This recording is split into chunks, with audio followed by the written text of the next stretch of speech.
নমস্কার দর্শক বন্ধুরা, রেপ স্পোর্টস বাংলা পর্দায় আপনাদের সকলকে আরেকবার স্বাগত। আমি রাহুল। আর এই মুহূর্তে ভারতীয় ফুটবলের একটি গুরুত্বপূর্ণ আপডেট। আসন্ন যে আইএসএল মৌসুম শুরু হতে চলেছে, এটি শুরু হওয়ার কথা মাঝ অক্টোবরে, অক্টোবর মাসের মাঝামাঝি সপ্তাহ থেকে শুরু হওয়ার কথা, দ্বিতীয় সপ্তাহ থেকে যদি সব কিছু ঠিকঠাক থাকে।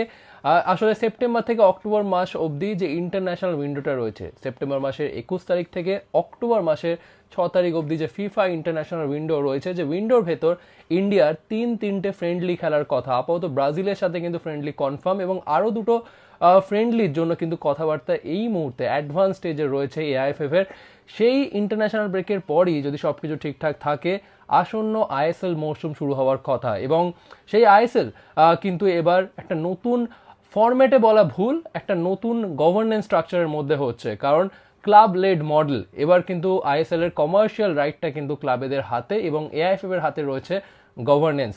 সেই আইএসএল এবার 14টি ক্লাবকে নিয়েই শুরু হওয়ার কথা ছিল গতবারের মতো, কিন্তু আনফর্চুনেটলি ডায়মন্ড হারবার এফসি, যারা তাদের দ্বিতীয় ইনস্টলমেন্টটা কিন্তু এখনো পর্যন্ত এআইএফএফকে দিতে পারেনি। তাদের প্রথম ইনস্টলমেন্টটা কাট অন করা হয়েছিল তাদের প্রাইজ মানি থেকে, যেহেতু তারা আইএফএল চ্যাম্পিয়ন, সেই আইএফএল চ্যাম্পিয়নশিপের প্রাইজ মানি থেকে কাট অন করা হয়েছিল, কিন্তু দ্বিতীয় ইনস্টলমেন্টটা তারা এআইএফএফকে দিতে পারেনি। এবং সেই কারণে এই মুহূর্তে অফিসিয়ালি এআইএফএফ ঘোষণা করে দিয়েছে যে আসন্ন আইএসএল মৌসুম 13টি ক্লাবকে নিয়েই করা হবে। এবং যেহেতু 13টি ক্লাবকে নিয়ে করা হচ্ছে, সেখানেই উঠেছে প্রশ্ন, যে ক্লাবেরা রয়েছে আপাতত আইএসএলে, তারা প্রশ্ন তুলছে যে তাহলে কি এবারের মরশুমে রেলিগেশনটা যদি স্কিপ করা যায় তাহলে কি খুব একটা মন্দ হয়। এবং সেখানেই প্রশ্ন উঠেছে নিয়ম কানুনের, রুলস অ্যান্ড রেগুলেশন, লিগের রুলস অ্যান্ড রেগুলেশন কি বলছে।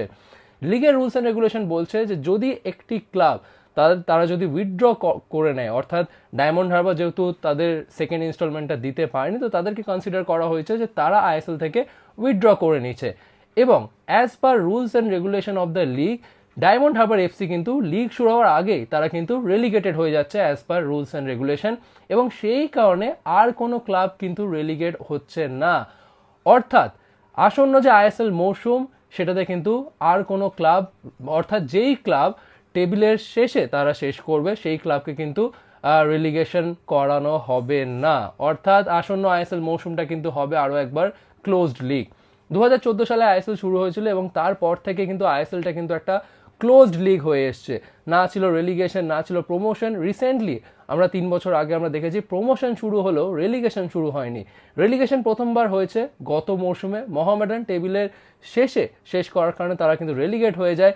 কিন্তু আসন্ন যে আইএসএল মৌসুম, সেখানে যেহেতু ডায়মন্ড হারবার এফসি লিগ শুরু হওয়ার আগেই উইথড্রন হয়ে গেছে, সেই কারণে আসন্ন আইএসএল সিজনে রেলিগেশনটা কিন্তু থাকছে না। অর্থাৎ যেই ক্লাব একেবারে টেবিলের শেষ করবে, তাদের জন্য কিন্তু কোনো রেলিগেশন থাকছে না আপকামিং আইএসএল সিজনে। সব কিছু ঠিকঠাক থাকলে অক্টোবর মাসের দ্বিতীয় সপ্তাহ থেকে কিন্তু শুরু হওয়ার কথা আপকামিং আইএসএল সিজন। আপনার কি মতামত এই ডিসিশন নিয়ে অবশ্যই জানান কমেন্ট সেকশনে, এবং এরকম আরও অনেক আপডেটের জন্য অবশ্যই চোখ রাখুন রেপ স্পোর্টস বাংলা পর্দায়। আপনারা যদি মাল্টি স্পোর্ট কাভারেজ দেখতে চান বা ফলো করেন, তাহলে কিন্তু একটাই ডেস্টিনেশন, রেপ স্পোর্টস।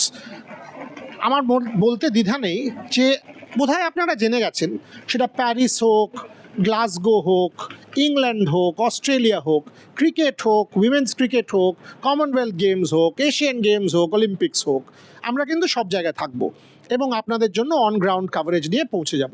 তাই একটাই কাজ করুন, লাইক, শেয়ার আর সাবস্ক্রাইব করে দিন, আর নোটিফিকেশান বেলটা বাজিয়ে দিন। তাহলেই আপনাদের একদম ঘরে পৌঁছে যাবে বেস্ট অলিম্পিক এবং ক্রিকেটের coverage. Like, share and subscribe red sports Bangla.